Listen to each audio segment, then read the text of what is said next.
Hello, this is Liz Tomkinson, and I'm going to give you a short presentation on critical writing. First thing you know in order to be critical is what description, analysis, and evaluation means. Description is telling facts, theory, or presenting data. Analysis is looking in depth at something. It's when you apply the facts to a problem. An evaluation is coming up with a solution, a conclusion, and maybe making a recommendation. So description is telling facts, what's current theory about this subject, or it's presenting data such as a lot of statistics. Analysis is then looking at depth in something, applying those facts to solve a problem. An evaluation is coming up with a solution. So where does criticality come in? Criticality comes in when you're reading. Up till now, you've probably taken what you've read as being correct. So you're reading a textbook, you assume it's correct because it's written in as a textbook or in an academic article. But criticality means being critical of actually what you're reading. So when you're being critical, you're asking questions such as, is the source of your information reliable? Are the source's findings consistent with other research? Who wrote this that you're reading? How old is it? What's the country of origin? And do any of these questions matter? And what did the researchers do to get their data?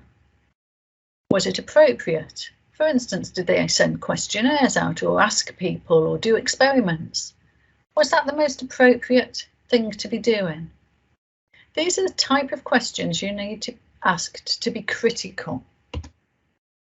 So critical writing is when you're aware of and you make comments about what you're reading. So you're making comments about why you're accepting what you read as being a good source of information. You're making comments about, is this the only source of information? If not, what do other sources say? You're making comments about why you're accepting what this author says.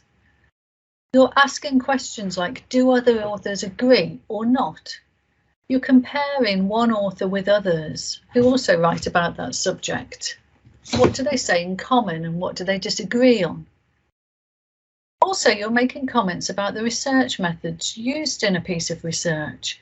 Are they good enough? What did they do? Could they have done something differently?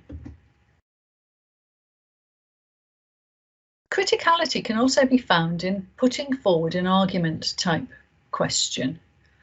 You might be asked to compare and contrast or decide between a couple of options. In these sort of cases, you'd do the same. You'd analyse the different points of view and make a decision.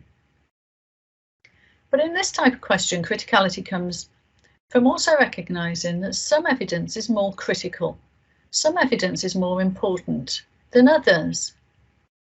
So there might be two sides of the argument, but most of the research says one thing, just a little bit of research says another. So you wouldn't present those sides of argument as being equal. You'd say that the majority of research, the majority of current thinking, the majority of findings say this. However, there's a small research area that says the other. So don't forget, both sides of the argument might not be equal. This is an idea that you might use just to keep a check of what you're reading. So it's a table, the title's author, what I want to find out, what does that author say, and comments. But you can obviously adapt this according to your own question. So you've read Smith, and you want to find out what the best temperature for a classroom is.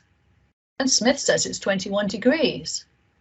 And the comments are that it might be quite old research, but you're going to use it because. Then you've read Jones, and you're asking, does Jones agree with Smith?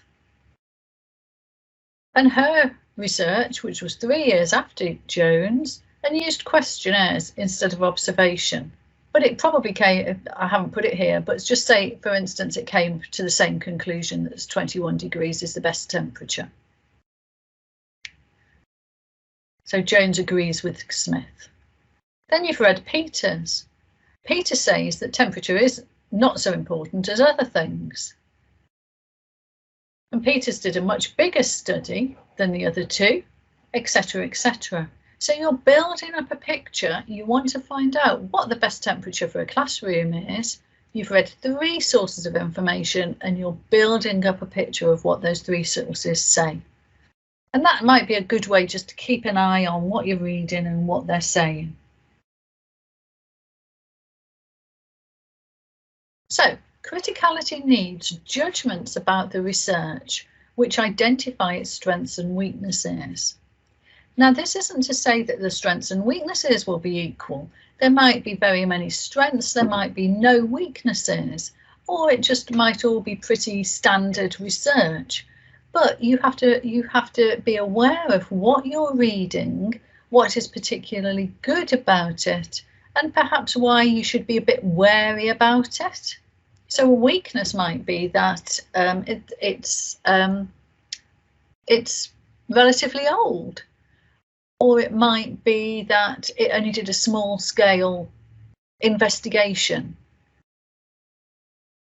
And a strength might be the opposite, that it was a very comprehensive study and it's the most up-to-date and it's being used, recognised as being a very good piece of work by A, B and C, D. The purpose of saying this is you're just being aware of what you're reading.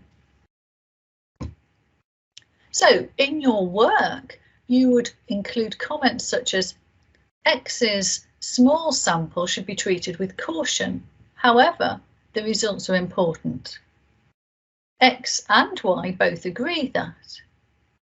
X undertook her research in 1850. However, it's considered seminal, so needs to be included. This paper is produced by ABC Company and therefore may be considered to be biased. However, it needs including because. Okay, so what you're doing is making the reader of your work, the lecturer probably, understand that you understand that you are what you're reading. Other ways to express it might be things like, it seems that the vast amount of evidence concludes that blah, blah, blah. However, an increasing number of people, such as X and Y, are questioning this. X and Y had similar approaches to the research, however, they came to different conclusions. X and Y disagreed about. So it's just little comments about what you're reading that tell the reader of your work that you understand that not all evidence is equal and that you're understanding what you're reading. So in conclusion, being critical is researching the problem, assessing the evidence, assessing the strength of the evidence, and then making a conclusion. Thank you for listening. If you require anything else, please look on the library pages.